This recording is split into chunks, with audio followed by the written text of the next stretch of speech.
부산 지역 다양한 사회 이야기를 부산 시민의 눈으로 또 전문가의 분석으로 이해하고 공감하는 시간, 시선 뉴스톡 정남희입니다. 앞으로 여러분의 궁금증이 예리하고 더 통쾌한 뉴스가 될 수 있도록 최선을 다하겠습니다. 저와 함께해 주실 두 분 나와 계십니다. 안녕하세요. 반갑습니다. 네. 반갑습니다. 예, 저는 부산에서 법무부인 예주 대표 변호사로 일하고 있는 안상배 변호사입니다. 그리고 이 옆에는 또 한 분, 예사롭지 않은 분이 나와 계세요. 안녕하십니까. 저는 부산에서 태어나서 부산에서 쭉 살았고요. 부산을 너무 사랑하고 또 이 참 고향에 대한 마음이 애틋합니다. 이 부산 시민의 목소리를 대변해서 독설, 네. 정말 그리고 또 할 말들 할 수 있는 고독설서 되도록 하겠습니다. 이명환입니다. 반갑습니다. 네, 두 분 반갑습니다. 뭐 인사부터 굉장히 기네요. 시끌벅적할 것 같습니다. 저는 이 두 분 중간에서 중재하는 역할을 잘 해보는 회색 진행자, 회색 마이크로서의 역할을 최선을 다해서 한번 해보도록 하겠습니다. 네, 시선 뉴스톡 그 첫 번째 순서는 한 주간의 부산 뉴스를 브리핑하는 코너입니다. 위클리 B급 뉴스 탑3 지금 시작합니다. 네, 지난 2월 저희 SK 브로드밴드 부산 방송이 단독으로 보도한 바 있었습니다. 그때 그 뉴스 기억하십니까? 부산 도시철도 사상 하단선 차량 기지창 관련 공청회에서 받은 주민 의견서가 아파트 관리사무소 직원들이 조작한 대필이었다는 사실. 그런데 알고 보니 부산교통공사가 진행한 공청회도 짜맞추기식이었다는데요. 제출 기한이 넘어버린 사구 지역 주민 의견서는 위조된 서류로 공청회를 한 것은 물론 하려면 제대로나 하지. 주민 의견서가 행정안전부가 지정한 공식 양식이 아닌 임의 양식 의견서였습니다. 부산시의회 도시환경위 소속 이성숙 의원은 이번 사안의 심각성을 주장하며 공청회를 다시 개최해야 한다고 했습니다. 공청회는 정책이나 제도를 수립하거나 변경할 경우 합리적인 기준과 공정한 절차를 마련하고 시민들의 의견을 직접 듣고 반영할 수 있는 기회를 보장하기 위한 것입니다. 행정적인 절차마저 제대로 이루어지지 않는다면 행정의 공정성과 투명성, 신뢰성은 무너질 수밖에 없습니다. 네, 행정절차법 39조 3항에 따르면 행정청이 공청회를 마친 후 처분, 그러니까 착공까지 새로운 사정이 발견이 되면 공청회를 새로 열 수 있다라고 되어 있습니다. 부산교통공사 보고 있습니까? 부산 시민들은 여러분이 짜고 친 고스톱을 알고 있습니다. 드디어 춘삼월 봄입니다. 정말 벌써 봄 향기가 물씬 나는데요. 봄하면 또 꽃 알겠습니까? 제주에서 24일부터 피기 시작해가지고 부산에는 26일 꽃이 핀답니다. 벚꽃이. 근데 웃자면 좋습니까? 작년에 보셨지만 이 코로나19로 인해서 전국의 꽃축제가 축소되거나 취소돼가지고 강서구 낙동강 30리 벚꽃축제, 이 대저토마토 축제도 취소 결정이 되었답니다. 그런데 실망하지 마이소. 낙동강 유채꽃 축제가 4월 초에 열린다고 합니다. 이 방역 수칙을 지키는 그 관람하에 여러분들 가실 수 있는데 그래도 이 절대로 여러분들 조심해야 됩니다. 명심하셔야 됩니다. 신축년에 저 봄꽃이 날 데리러 오거든 코로나19 끝나기 전에 못 간다고 전해라. 4.7 부산시장 보궐선거가 얼마 남지 않았습니다. 각 당 공천 결과 더불어민주당에서는 김영춘 후보가, 국민의힘에서는 박형준 후보가 최종 확정됐는데요. 두 후보는 고려대 선후배 사이로 국회의원과 청와대 비서관, 그리고 국회 사무총장을 역임한 공통점을 갖고 있습니다. 차이점으로는 정치 행보에서 살필 수 있는데요. 김영춘 후보는 1980년대 운동권 출신 정치인으로 16, 17, 20대 3선의 국회의원과 문재인 정부 첫 해양수산부 장관을 지낸 인물입니다. 박형준 후보는 동아대 교수이자 17대 국회의원 그리고 이명박 정부 당시에 청와대 정무수석을 지낸 바 있습니다. 여론조사에서는 국민의힘 박형준 후보가 앞서 있는데요. 끝날 때까지 끝난 게 아니라는 명언처럼 끝까지 지켜봐야겠습니다. 그리고 이번 부산시장 선거는 1년이 아닌 5년짜리라는 말이 있습니다. 부산 시민 여러분, 이번에는 좀 단디 좀 뽑읍시다. 다음 순서는요. 이게 무슨 일이고 입니다. 네. 이게 무슨 일이고. 이거 따라해야 돼. 예, 따라하셔야죠. 알겠습니다. 요즘에 뉴스를 보면 그 시민들 입장에서는 이 말이 절로 나옵니다. 아니 도대체 이게 무슨 일이고 이게? 맞습니다. 이제 한 달도 남지 않은 보궐선거 판을 봐도 그렇습니다. 이번 선거는 가덕도 신공항 이슈, 그리고 경남 진주에 본사를 두고 있는 LH 직원들 땅 투기 사건, 정말 절로 나옵니다. 이게 무슨 일이고? 맞아요. 이게 무슨 일이고, 요거 재밌는데요. 네. 이 코너에서는 이렇게 전국을 떠들썩하게 만드는, 그리고 부산의 떠들썩한 이슈들을 요모조모 따져서 핵심을 파헤쳐보고 또 시민들의 시선에서 비판을 해볼 텐데요. 물론 합리적인 결론까지 도달해보는 시간으로 완성해 나가도록 하겠습니다. 그 오늘 그 첫 시간인데 그럼 주제가 뭐 어떤 거 한번? 예리하십니다. 오늘 첫 순서이니만큼 부산 아니요, 전국 아니죠. 예. 전 세계를 떠들썩하게 만든 그 주제입니다. 뭘까요? 전 세계를 휩쓴 거 휩쓸었다 하면 너무 쉬운 거 아이가? 근데 그래도 왜 이렇게 대답이 늦어요? 잠깐만 있어봐. 우리 대답 변호사 그래도 뭐 안전한 거 갑시다. 예. 자 하나 둘 셋 코로나19. 정답입니다. 그렇습니다. 지금 뭐 전 세계를 떠들썩하게 만들고 있는 코로나19, 우리의 일상을 송두리째 바꿔놨는데요. 그 단상들을 살펴보면 굉장히 많습니다. 그중 가장 큰 것이 비대면 활동 아니겠습니까? 네. 예, 저도 뭐 여러 활동을 하고 있는데 처음에는 낯설었는데 요새는 뭐 화상 회의가 거의 뭐 일상생활화 되는 것 같아요. 그쵸. 많이 낯설었는데 조금씩은 예, 적응이 되는 것 같습니다. 우리 저는- 명원 씨는요? 저는 제 삶이 끝장났습니다. 예. 예. 끝장났어요. 지금 저는 물론 뭐 이거 유튜브 방송도 하지만은 사실 이거 행사 쪽 많이 하거든요. 지금 저 초토화됐습니다, 진짜. 거짓말 아니고. 왜냐면 그 음향 뭐 MC들 이런 사람들은 뭐 사실 조용히 있어야 되고. 네, 네. 음향 하시는 분들 이런 분들 장비를 막 몇 억씩 내놔가지고 대출 땡기가지고 이랬는데 대출도 못 갚고 말도 못 합니다, 지금. 그래갖고 작년 뭐 연봉 1년 총 번 게 한 200만 원 이렇답니다. 아, 연봉이요? 예, 연봉 200. 뭐 말이 안 나오지 뭐. 아니 보시면서 아마 진짜 공감하시는 분들 굉장히 많을 거라는 생각이 듭니다. 근데 또 하나 짚어봐야 할 것이 이게 바로 배달 문화 확산이거든요.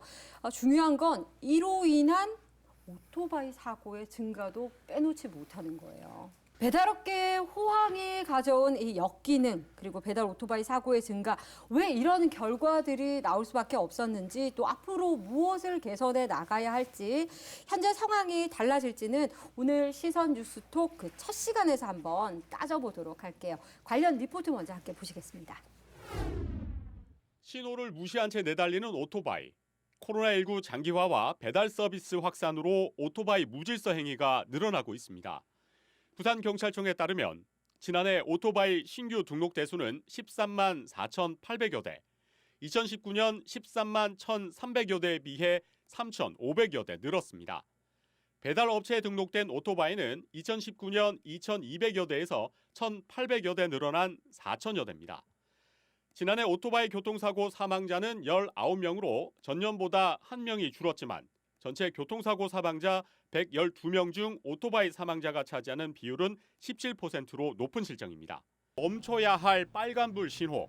아랑곳하지 않고 고개 운전을 하듯 방향을 틀어 반대편으로 손살같이 내달립니다. 이 보행을 방해하거나 위협하는 인도 주행도 심심치 않게 볼 수 있습니다. 모두 사고가 우려되는 상황입니다. 올해 1월부터 5월까지 오토바이 교통사고는 609건이 발생했고 사망자도 5명에 이릅니다. 와, 위험하네요. 위험하네요. 네, 위험하네. 그렇죠. 사실 보신 뉴스 리포터는 올해 2월의 상황과 작년의 6월의 상황인데 보신 것처럼 배달 오토바이 운전자의 위험한 운전 행태에 대한 실태가 10달 동안 전혀 변화가 없었다라는 거죠. 일단 배달 오토바이 사고가 계속해서 늘고 있다라는 게 팩트입니다.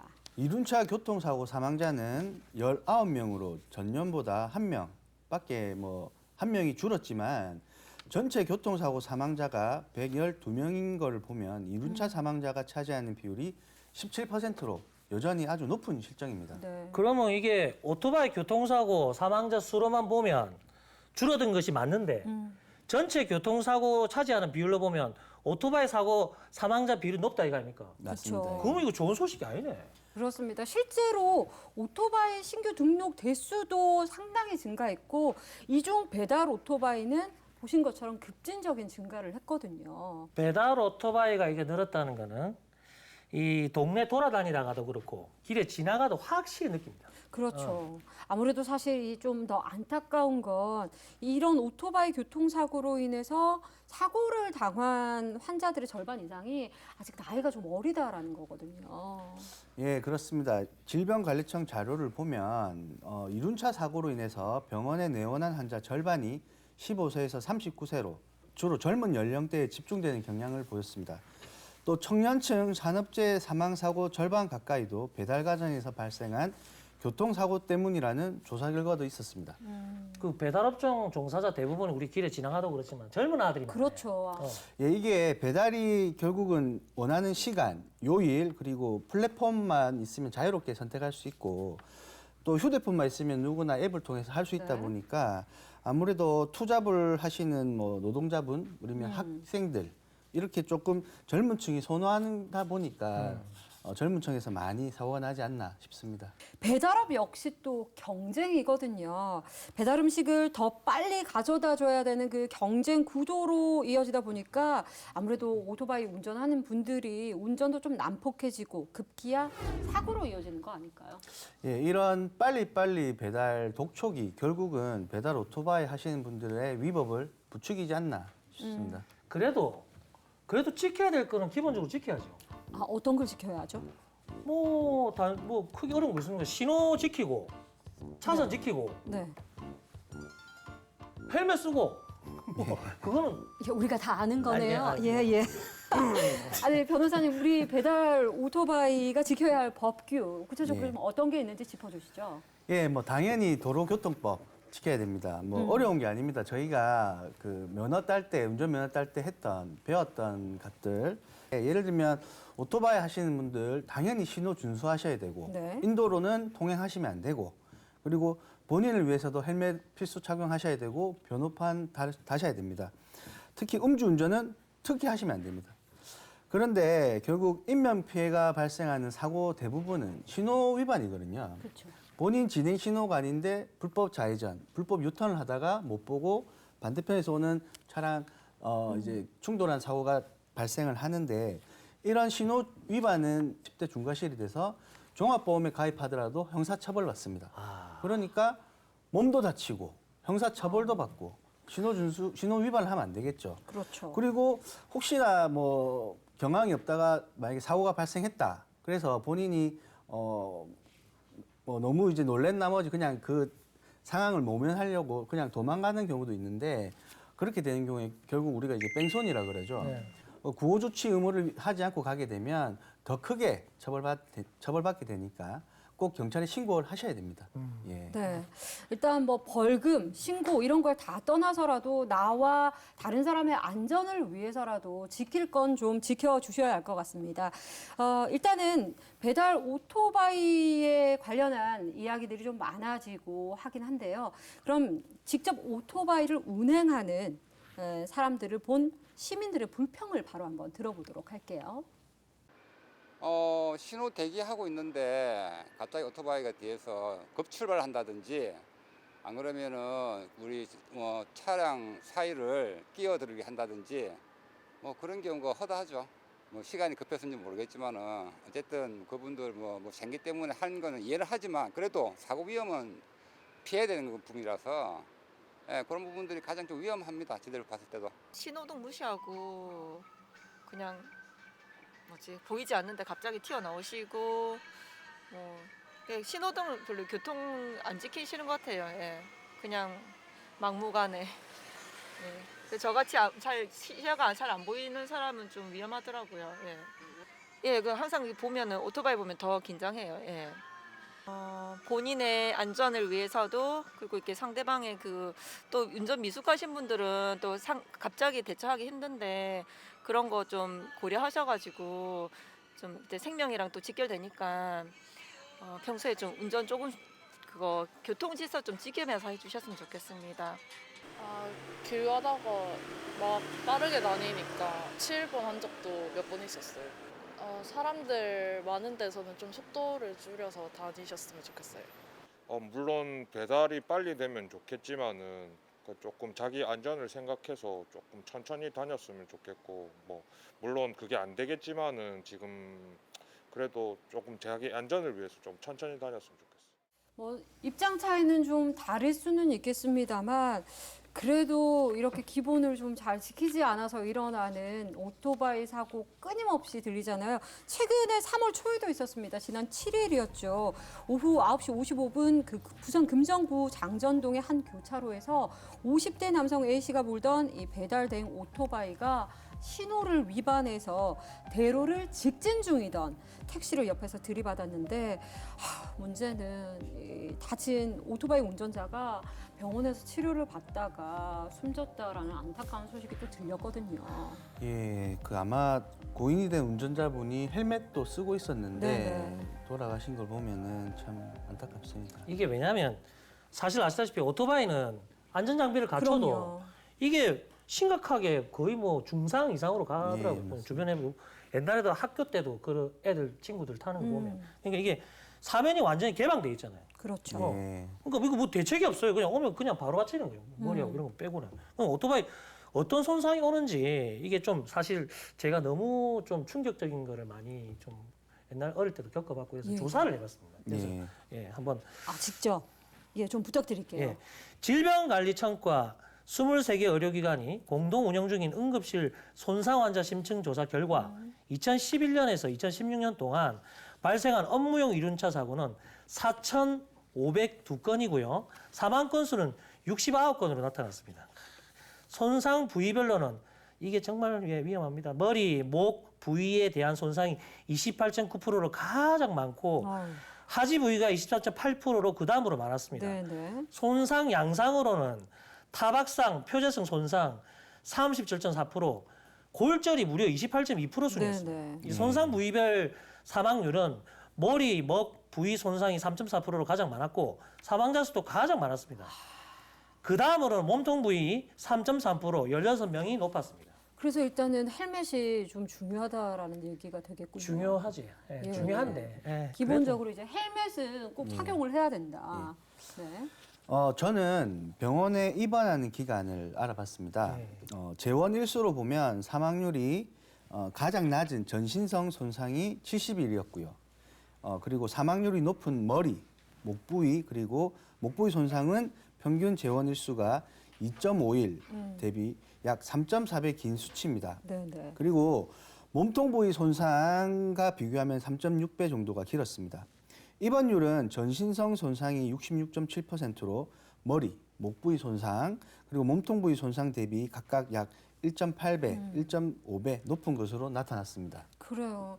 이렇게 안타까운 이야기들이 좀 들리지 않으려면 사실 오토바이를 운전하시는 분들도 물론 뭐 빨리 가야 된다라는 건 알지만 이렇게 안전운전 당연한 거고 자동차를 운전하시는 분들도 마찬가지고 보행자들 서로 모두가 다 안전을 해야 하지 그렇죠. 않나라는 생각이 들어요. 네, 그래서 제가 좀 말씀드리고 싶은 게 이게 운전자들이 이 오토바이 운전자들한테 갖고 있는 좀 오해를 좀 풀 필요가 있습니다.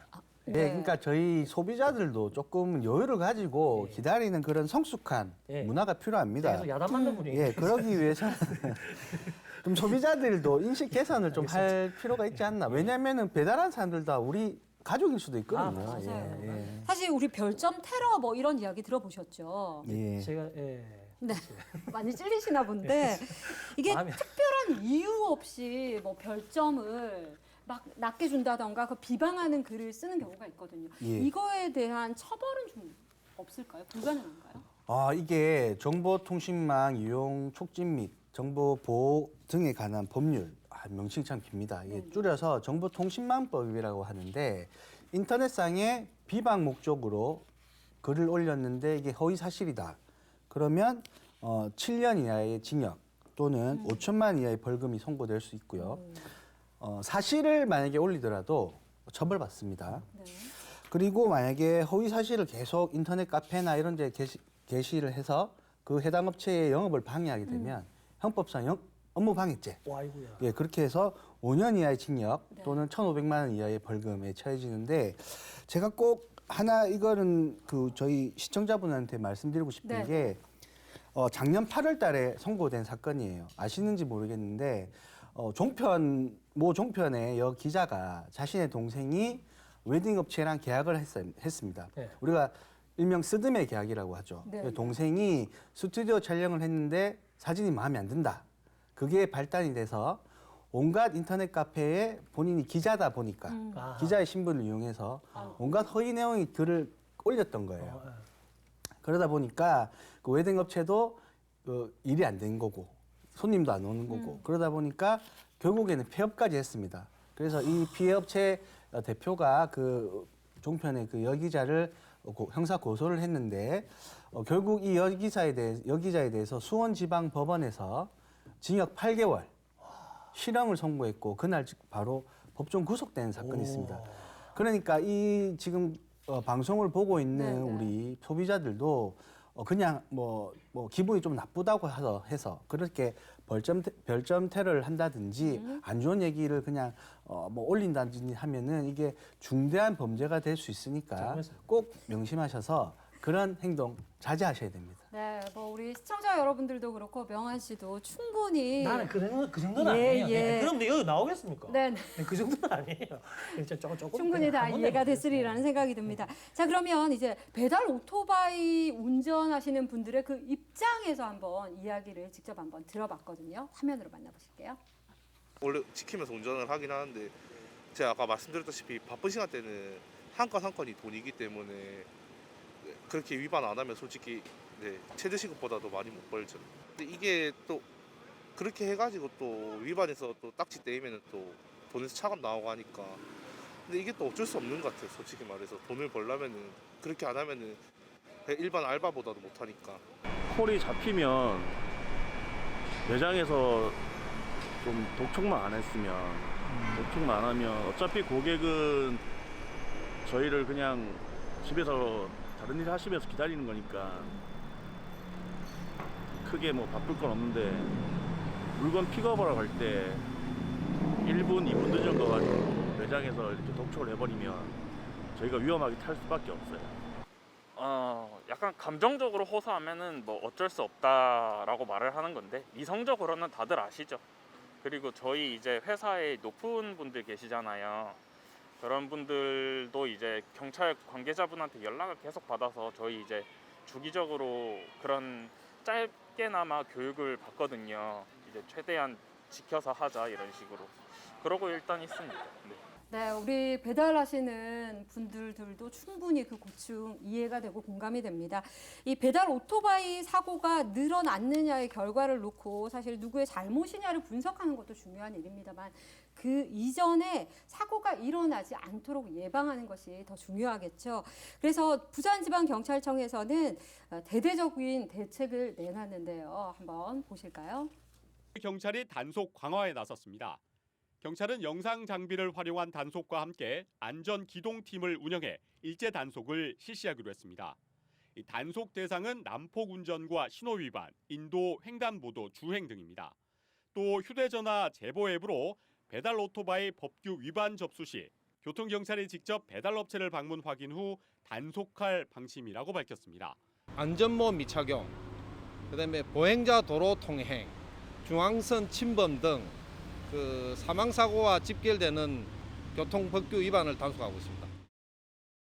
여기에 주 야간 시간대를 불문하고 오토바이 교통사고가 많이 발생하는 지역을 중심으로 집중 단속을 벌이기로 했습니다. 하지만 단속에 걸려도 벌점 10점에 범칙금 4만 원이 전부인 만큼 오토바이 운전자들의 안전사고 개선이 우선돼야 한다는 지적이 잇따르고 있습니다. 네, 오토바이 운전자들이 이걸 스스로 안전운행을 지키지 않는다면 단속은 뭐 어쩔 수 없다라고 사실 볼것 뭐 같습니다. 경찰들도 네. 법규대로 좀 뭐 기본적으로 지키는 분들만 있으면 무슨 걱정이 있습니까? 네, 네. 근데 사람 마음이 참 미안합니다.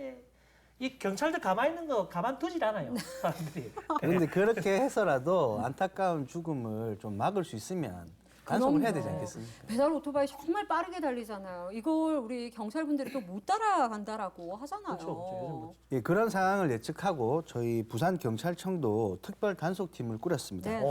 기동성이 뛰어난 경찰 오토바이를 최대한 활용해서 특히 사고 다발 지역에 집중 배치해서 운용 중이라고 합니다. 예. 그러면 그 딱 하고 잡았다. 예. 그럼 적발되면 뭐 이 네. 벌금이나 뭐 처벌을 좀 세게 해야 될 거 아닙니까? 사실 벌점 10점에 범칙금 4만 원. 이건 좀 너무 약한 것 같은데요. 벌점도 벌점이지만 범칙금이 4만 원밖에 안 되니까 네. 약하다 생각은 하시는데 맞아요. 일단 이렇게 제도가 있으니까 운영을 해보고 그리고 일정의 데이터가 좀 쌓이면 이런 이제 벌점 10점 그리고 이제 범칙금 4만 원이 그 효과가 있는지 네. 확인한 다음에 네. 효과가 없다고 나오면은 이제 좀 법을 개정해서라도 좀 더 강력하게 처벌해야 되지 않겠나 그렇게 생각합니다. 예. 그렇습니다. 네. 두 분 혹시 근데 암행어사 아세요? 암행어사 알죠? 암행어사 하면 또 뭐 이몽룡 아닙니까? 암행어사 절대요! 예. 그것만 안 했으면 좋겠다라고 생각했는데 그걸 또 하시네요. 예, 근데 이 암행어사가 부산 경찰청에도 있습니다. 아, 그렇습니까? 네, 네. 바로 부산 경찰청 암행 순찰차죠. 오, 그러면 경찰 순찰차 소리가 왜?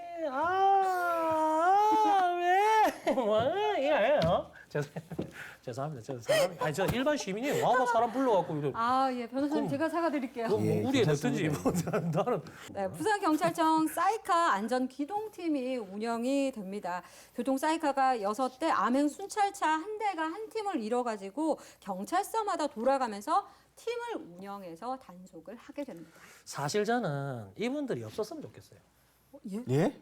그게 아니고 또 말을 하면 오늘 이상하게 사람을 몰아가지고. 아니 너무 극단적이세요 멘트가. 그게 네. 아니고 오토바이 사고 많이 나니까 단속도 많이 하고 벌금도 올리자고 할 거고 또 이런 게 알려져서 오토바이 위협 상황이었으면 이분들이 할 일이 없어지잖아요. 그럼 놀고 먹었으면 좋겠다 뭐 이런 얘기인가? 그건 아니고 제가 그냥 이해력이 좀 떨어지는 사람 건가요? 그럴 수 있잖아요. 예, 그러니까 예. 마음이지 마음. 마음은 그렇지 마음은, 않다라는 예. 거. 예, 좋습니다. 죄송합니다. 오늘 많이 죄송합니다.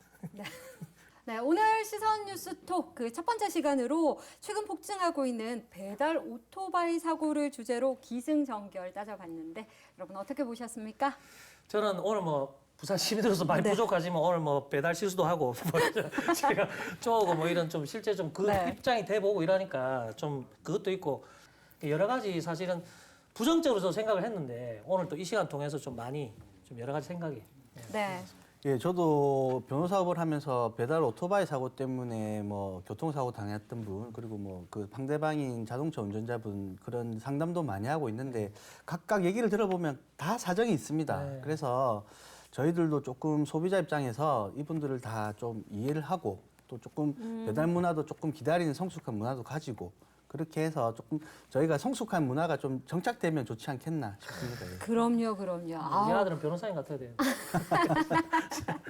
오늘 저희도 첫 시간 이렇게 함께 했는데 느끼는 바가 많았습니다. 여러분은 어떻게 보셨는지 모르겠습니다. 다음 주 더 알짜배기 부산 뉴스로 찾아오도록 하겠습니다. 오늘 첫 시간 함께 해주신 두 분 감사드립니다. 감사합니다. 감사합니다. 감사합니다.